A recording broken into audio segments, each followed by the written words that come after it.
صباح الخير. احنا في متحف العلمين الحربي. طبعا مدينة العلمين شهدت واحدة من المعارك في الحرب العالمية الثانية. كانت معركة غيرت مسار الحرب معنويا بالنسبة للحلفاء. الألمان واجهوا الإنجليز هنا، والإنجليز انتصروا في المعركة دي. وينستون تشرشل بيقول على المعركة دي، بيقول قبل العلمين احنا ما فوزناش بأي معركة، وبعد العلمين ما خسرناش ولا معركة. من هنا تيجي أهمية العلمين.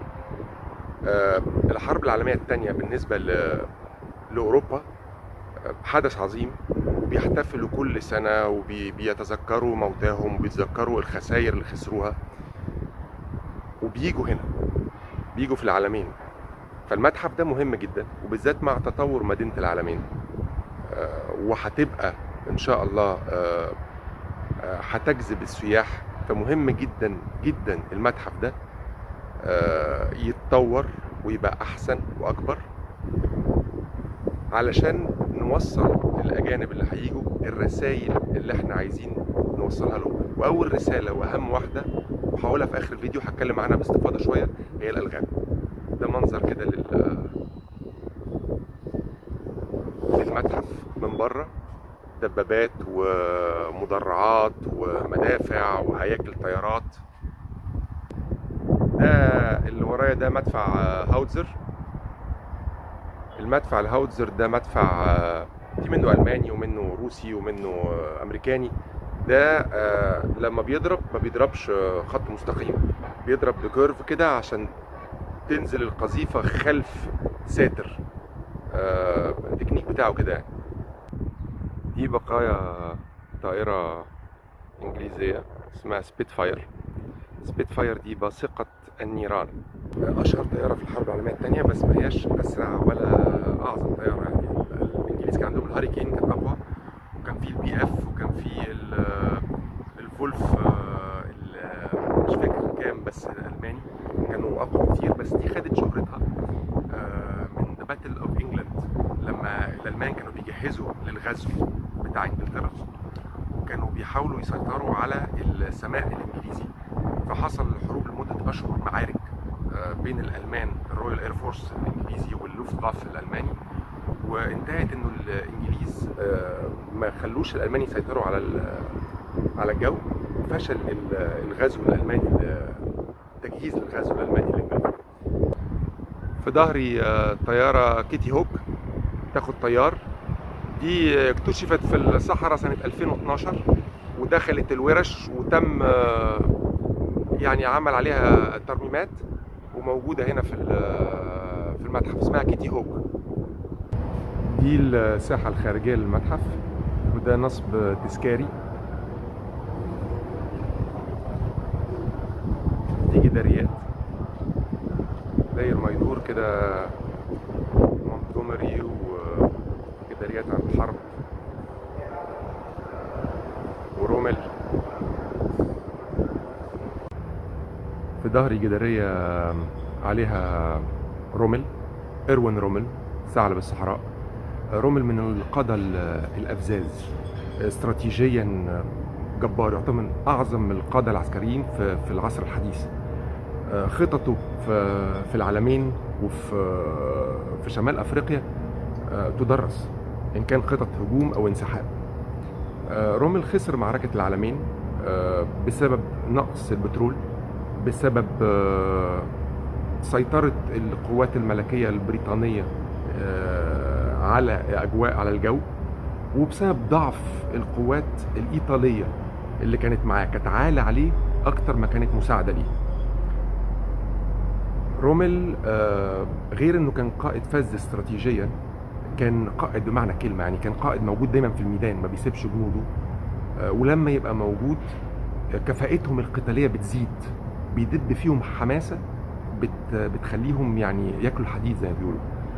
عندنا في مصر قوات كده. أنا أذكر على سبيل المثال رئيس الحصر الفريق الشاذلي، كان استراتيجيا فذ، وكان برضو من القادة اللي هم موجودين دايما مع الجنود بتوعهم. القائد الثاني بتاع الحرب اللي هو الناحيه الثانيه بقى كان مونتجومري قائد انجليزي. ما هواش قائد فذ زي رومل، بس قائد كبير. دي جداريه برضو عاملين له واحده هنا.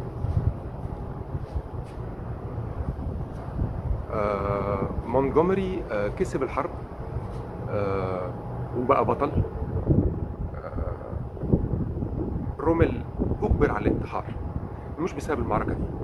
كان في محاوله اغتيال لهتلر في يوليو 44 بقنبله في مركز القياده وفشلت. قبضوا على كل المتآمرين. واحد فيهم هو بيموت قال اسم رومل. فتم تخيير رومل بين حاجتين: واحد ينتحر ويحافظ على شرفه العسكري وأسرته تحافظ على حياتها ومكانها ومكانتها، أو يخضع للتحقيق وهيتجرد من شرفه العسكري وهيقتلوا أسرته. طبعا هو اختار انه ينتحر. طبعا ده كان الحل الامثل بالنسبه لهتلر، عشان هتلر ما كانش ممكن يحاكم رومل كقائد محبوب ومحترم من كل القيادات ومن كل الجنود. كان هتهز صوره هتلر جامد قوي. سنين تفوت وابن رومل وابن مونتجومري مونتي يتقابلوا ويبقوا صحاب. قعدت صداقه دامت حوالي 30 سنه بين ابن القائدين العدوين دول. ومونتجومري قال لابنه انه كان نفسه يقابل رومل في يوم من الايام، عشان كان قائد محترم، كان قائد الماني لكنه لم يكن نازيا. نخش المتحف ونشوف كده اللي موجود جوه.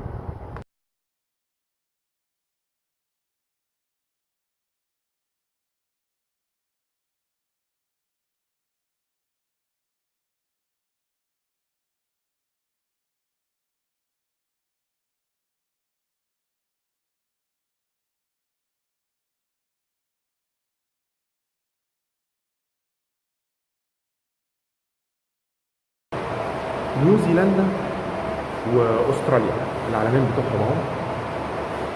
كان في فرق نيوزيلنديه واستراليه من ضمن الجيش الانجليزي، وقابلوا بلاء حسنا جدا في الحرب ضد الالمان.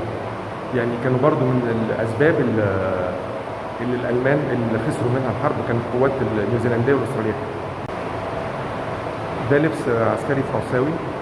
ما كانوش موجودين في الحرب دي، بس كانوا موجودين في شمال افريقيا. ده الفيلق الاجنبي، لا ليجيون اترانجير، من القوات المسلحه الفرنسيه. يعني بيلبسوا هم الكاب الابيض ده مع علم كندا وعلم الهند وعلم جنوب افريقيا كلها كانت مستعمرات انجليزي. دي القاعه الايطالي.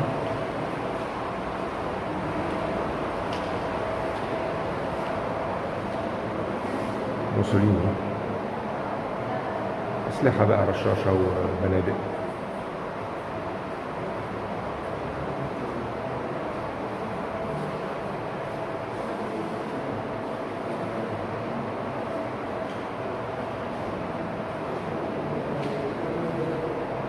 طبعا احنا قلنا انه العساكر اللي حوالينا كانوا عالة على الالمان، وهم من سبب خسارتهم المعركه.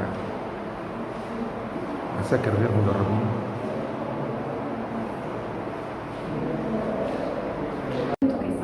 دي قاعة مصر. طبعا مصر ما تعتبرش حاربت الحرب دي قوي، بس كانت على ارضنا.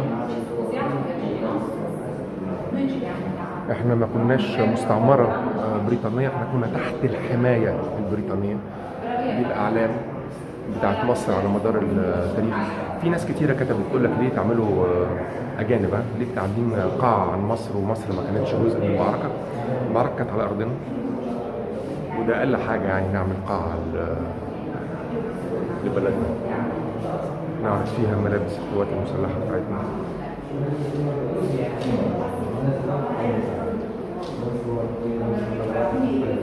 دول الهجانة بقى حرس الحدود.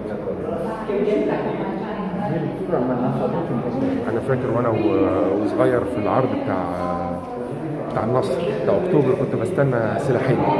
كنت بستنى سلاح الهجانة وبستنى سلاح الصعقة. كانوا اكتر سلاحين كانوا كنت بحبهم.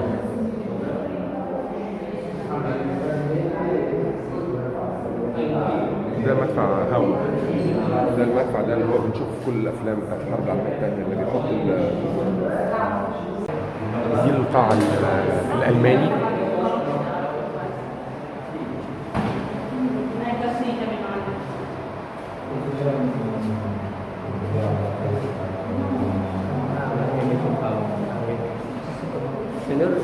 رومل.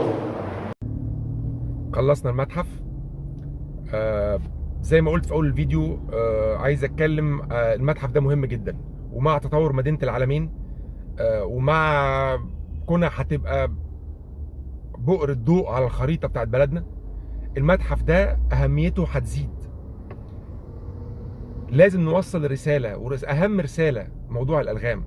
حسب جريدة الشرق الاوسط 29/10/2017 مصر فيها فوق ال 21 مليون لغم. في منهم جزء في سينا حطوه الاسرائيليين، وفي جزء كبير هنا حطوه الانجليز والطلاينه والالمان، ومفيش ولا دوله فيهم عايزه تعترف انها حاطت الالغام دي عشان ما تدفعش تعويضات للضحايا. مصريين بيفقدوا ارجلهم وبيفقدوا ايديهم وبيفقدوا حياتهم بسبب الالغام المزروعه في ارضنا. الغام زرعوها في حرب احنا ما حاربناش فيها، ولا الالغام دي احنا لينا دعوه بيها. لا ناقه لنا فيها ولا جمل. لازم اللي حط الالغام يدفع الثمن، زي ما بيعرفوا يدفعوا الثمن لناس قبل الحرب ووقت الحرب لحد النهارده، يدفعوا لنا احنا كمان ثمن هذه الاخطاء. على الاقل يشيلوا الالغام. هو بيبعتوا فلوس، لكن معظم الالغام دي بتتشال بايدين القوات المسلحه المصريه. ارواح بتروح، شهداء، وهم بيطهروا الارض من الالغام دي. محافظ مرسى مطروح في جريدة الوطن 6/7/2018 قال انه تم تطهير 33,000 فدان. طبعا ده رقم كبير بس مش كفاية. لازم نكمل نضغط على الاتحاد الاوروبي علشان يدونا معدات ويدونا فلوس عشان نشيل الالغام من مصر كلها. المتحف مهم جدا، المتحف حلو جدا، جزء من التاريخ. حرب، معركة غيرت مسار الحرب العالمية الثانية. التذكرة ب10 جنيه. المتحف مكيف، هيعجب الأولاد كمان قوي عشان في طيارات وفي دبابات وفي معدات من الحرب العالمية الثانية. لو انتوا في الساحل تعالوا المتحف، ساعة زمن يستاهل الفرجة. صباح الخير.